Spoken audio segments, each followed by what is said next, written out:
What is good, guys, man? Thank y'all for tuning back to the channel, man. If you're new, hit that sub button down below to be notified for every single video that I drop, man. And how you know you're all subscribed and notified is you'll hit that bell. That bell should turn white, and you press all after that, and you should be notified, man.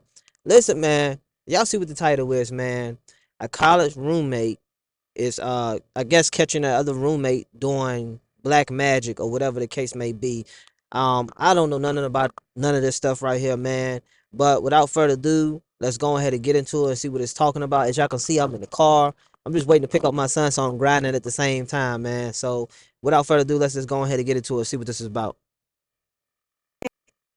Gotta go get a snack. There's one thing to have like a really terrible college roommate. It's another when that college roommate is trying to do voodoo on you. For the sake of the video, let's call the girl Kiki. Now, Kiki is going to college. This is her first year, her freshman year. She's excited. She goes to orientation. She meets her roommate. Her roommate seems really nice. Like, they instantly click. Like, they're into the same kind of music, into the same kind of books. It's a vibe because y'all know how it is. You don't know what kind of roommate you're going to get in college. When school starts, they quickly got really close.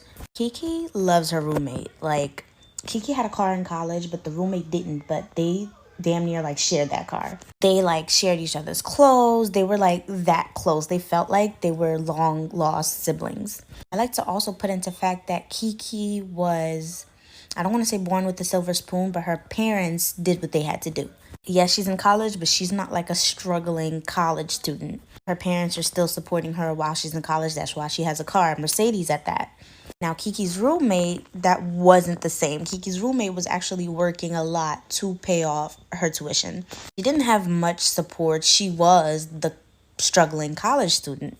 So just to paint y'all the image, right? So one day, Kiki's in her room chilling, and Kiki's roommate comes up to her and is like, "Hey, you want this phone case?" Kiki's like, "Oh, this is actually so cute. Yeah, you don't want it or something?" She's like, "No, actually, I ordered another type of phone case, but they sent me the wrong one, so I was wondering if you just wanted it."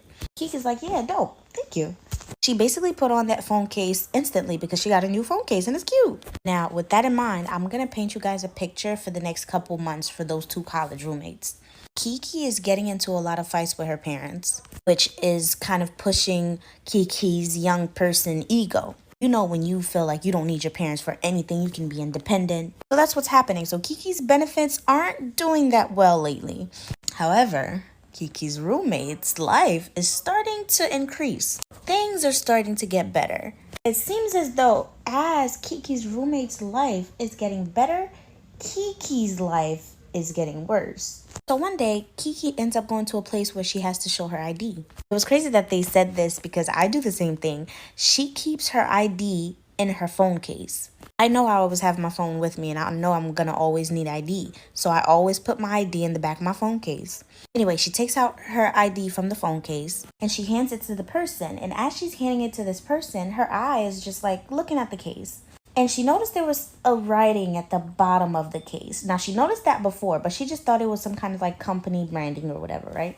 But it wasn't until that moment that her brain actually started to read what's being said in the writing. What she was reading was in Latin, and she doesn't know Latin. And as she's sitting there waiting for the person to verify her ID, she's like, wonder what this means. She pulls out her phone and she Googles what the bottom of the case says. It said, "Ego som tú, tú es ego," which translates to "I am you and you are me." Hold on, y'all. Before we get into the second part, man, you got to be extra careful who your friends are, man. Y'all do y'all background checks, especially if you college students, man.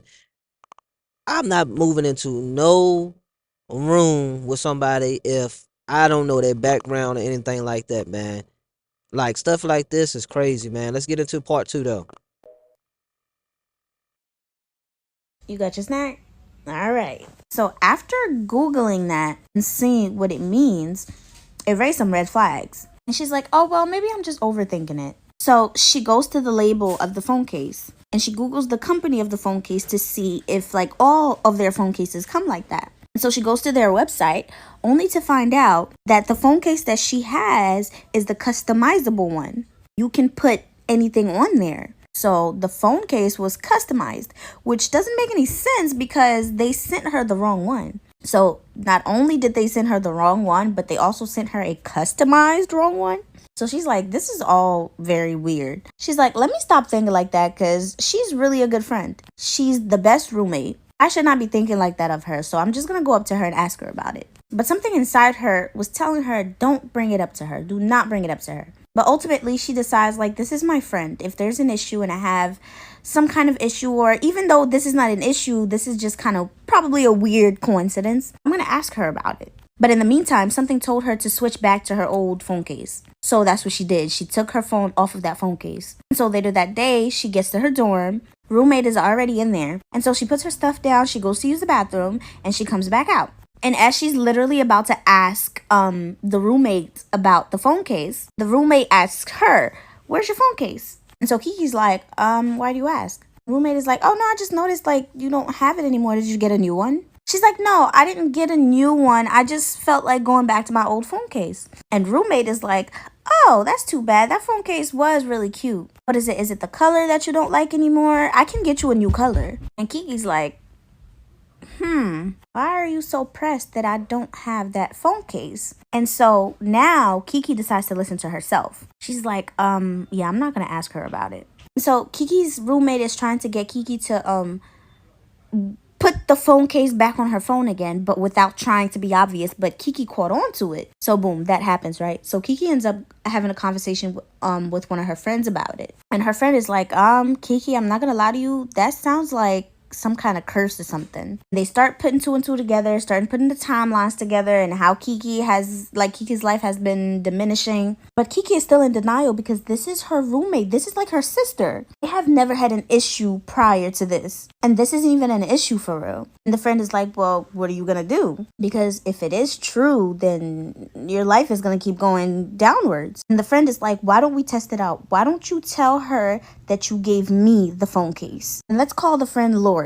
So Lori tells her, tell her that you gave me the case. And whatever her reaction is will tell you exactly what you need to know. So Kiki's like, all right, that sounds good. The next time Kiki gets to see her roommate, again, her roommate asks about the phone case. And so Kiki's like, actually, I gave it to Lori. I ended up showing it to Lori. She said she really likes it and I got bored of it anyway, so I gave it to Lori. And instantly, her roommate's face changed. She got so mad. She's like, why would you do that? Why would you give it to Lori when it was a gift from me? Kiki's like, I didn't think it was that big of a deal. You didn't want it anyway. And she's like, no, you have to get it back. Go get my phone case back. How could you do that to me? She tries to play it off like she's mad that Kiki gave Lori the phone case. She's insisting that Kiki go get it back. And Kiki's like, why do you want me to get it back so bad? It's fine. I gave it to her. I'm not going to take it back like I gifted it to her. And she is furious. And at this point, she's like, I'm going to go get it from Lori myself.